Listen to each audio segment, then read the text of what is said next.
एक नौजवान लड़का मेरे एक बयान के बाद आया। मैंने उस बयान में माफी, तौबा और इस्तगफार के बारे में बात की थी कि अगर इंसान सच्चे दिल से तौबा करे, नमाज कायम करे और अल्लाह से मुसलसल मगफरत मांगता रहे तो अल्लाह ताला उसके लिए रास्ते खोल देता है। 3 दिन बाद वो लड़का मेरे पास आया और कहने लगा, मैं 3 दिन से नमाज पढ़ रहा हूँ, एक भी कज़ा नहीं की, लेकिन मैं अब भी उसी मसले का शिकार हूँ। मैंने उससे पूछा, बेटा तुम्हारी उम्र कितनी है? कहने लगा, मैं 16 साल का हूँ। मैंने कहा, आप कई सालों से नमाज नहीं पढ़ रहे थे और अब आप चाहते हैं कि सिर्फ 3 दिन की इबादत से तमाम मसाइल हल हो जाएं? यह तरीका नहीं है। अगर कोई तालिब इल्म कई साल तक कुछ न पढ़े और फिर अचानक 3 दिन पढ़कर कहे कि मुझे डॉक्टरी या मास्टर्स की डिग्री मिल जाए, तो क्या यह मुमकिन है? नहीं। यह सब मेहनत, वक्त और इस्तिकामत से हासिल होता है। आप मुस्तकिल मजाजी के साथ इबादत जारी रखें, शायद 1 साल, और फिर देखें कि अल्लाह ताला किस तरह एक एक करके आपके लिए दरवाजे खोलता है। मेरे भाइयों और बहनों, जब हम किसी आजमाइश में होते हैं तो बज़ाहिर वह हमें बुरी लगती है, मगर अल्लाह बेहतर जानता है कि वही हमारे हक में बेहतर होती है। मैं आपको एक मिसाल देता हूँ। कई लोगों को सेहत के मसाइल होते हैं, बाज माली मुश्किलात में होते हैं, कुछ के घरेलू मसाइल होते हैं, या कोई शादी की ख्वाहिश रखते हैं मगर मामलात तय नहीं होते। लेकिन हमें नहीं मालूम कि जिस चीज के लिए हम दुआ कर रहे हैं वो हमारे लिए फायदेमंद भी है या नहीं। मैं ऐसे कई लोगों को जानता हूं जिन्होंने किसी से शादी के लिए सख्त जद्दोजहद की, शादी हुई, 1-2 बच्चे भी हो गए और फिर तलाक हो गई। बाद में वो कहते हैं, काश मैंने इस रिश्ते के लिए इसरार ना किया होता। लेकिन उन्हें मालूम नहीं था कि अल्लाह ने जो रुकावटें रखी थीं वो उनकी हिफाजत के लिए थीं। लिहाजा असल नुक्ता ये है, हम सब जिंदगी में आजमाइशों से गुजरेंगे और ये आजमाइशों अक्सर हमारे लिए नेमत बन जाती हैं। नबी करीम सल्लल्लाहु अलैहि वसल्लम ने फरमाया, मोमिन के मामलात अजीब होते हैं। अगर उसे कोई खुशी मिले तो वह शुक्र करता है, यह उसके लिए बेहतर है, और अगर उसे कोई दुख पहुंचे तो वह सब्र करता है, यह भी उसके लिए बेहतर है। हम में से कितने लोग हैं जो ईमानदारी से सोचें तो वाकई सही तरीके से नमाज नहीं पढ़ते, सही तरीके से अल्लाह के अहकामात की पाबंदी नहीं करते।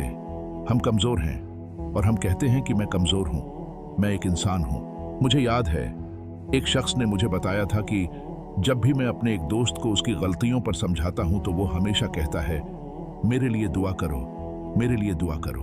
मैं कहता हूं, भाई शराब छोड़ दो, वो कहता है दुआ करो। मैं कहता हूं, भाई नशा छोड़ दो, वो कहता है दुआ करो। मैं कहता हूं, भाई फहश चीजें छोड़ दो, वो कहता है दुआ करो। दुआ जरूर करनी चाहिए और दुआ में बड़ी ताकत है, खास तौर पर अपने बच्चों के लिए या उन लोगों के लिए जिन पर हमारा मुकम्मल इख्तियार नहीं होता।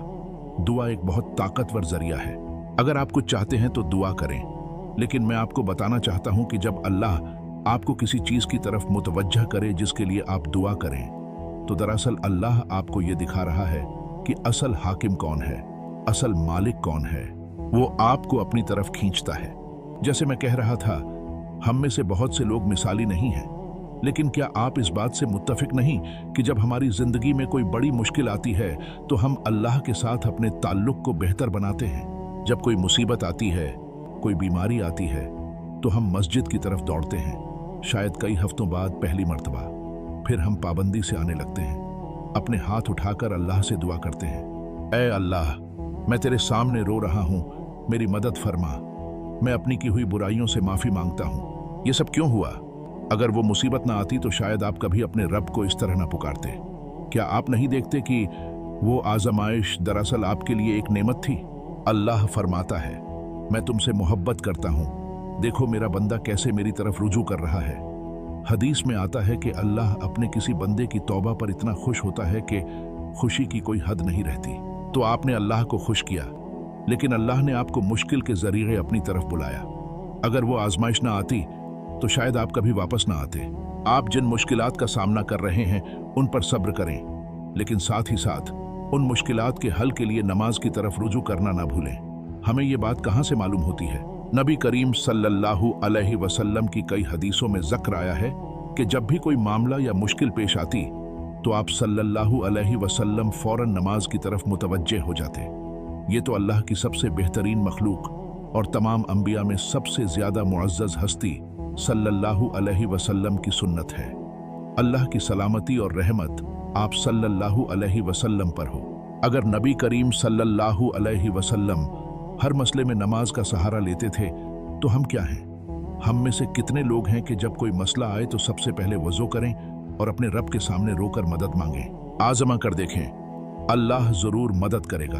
और हिम्मत ना हारें, ये ना कहें कि अल्लाह मेरी दुआ क्यों नहीं सुन रहा। वो सुनता है, जानता है और खूब जानता है कि कब और क्या आपके लिए बेहतर है। कभी कभी आप किसी कारोबारी मुआहिदे या मुलाजमत के लिए दुआ करते हैं, लेकिन अल्लाह जानता है कि अगर वो काम आपको मिल गया तो शायद किसी गलत ताल्लुक की वजह से आप अपनी शादी खो बैठें। तो अल्लाह फरमाता है, ठहरो, ये तुम्हारे लिए बेहतर नहीं, हम ये नहीं देंगे। और आप कहते हैं, ऐ अल्लाह, मुझे नौकरी क्यों नहीं मिल रही? अल्लाह पर भरोसा करो, वो जानता है। अपने रब पर यकीन रखो, वो जो कर रहा है आपके हक में कर रहा है। वो आपको सही वक्त पर वही अता करेगा जो आपके लिए बेहतर होगा। कभी ऐसा भी होता है कि जब इंसान के पास ज्यादा दौलत आ जाती है तो वो गलत रास्तों पर चल पड़ता है। क्लबों में जाना, शराब नोशी करना, पैसा जाया करना और बेहयाई जैसे कामों में लग जाता है। तो अल्लाह फरमाता है, मैं तुम्हें एक ऐसी नौकरी पर रखूंगा जहां ये फितने तुम तक ना पहुंचे। तो अगर आप सूरह तहा को देखें तो मैं रिज़्क़ का जिक्र कर रहा था, और अल्लाह ताला फरमाता है कि अपने घर वालों को नमाज का हुक्म दो और खुद भी उस पर सब्र करो। अब यह वो सब्र है जो अल्लाह के हुक्म पर अमल करने के लिए करना है। अल्लाह फरमाता है कि हम तुमसे रिज़्क़ नहीं मांग रहे, हम तुमसे अपना गुजारा नहीं चाहते, बल्कि हम तुम्हें रिज़्क़ अता करेंगे। तुम अपनी नमाज कायम करो, हम तुम्हें अता करेंगे। लिहाजा मेरी जिम्मेदारी यह है कि अल्लाह के लिए नमाज को कायम रखूं, और इसके नतीजे में अल्लाह मुझे रिज़्क़ देगा और मैं एक मतमईन जिंदगी गुजारूंगा।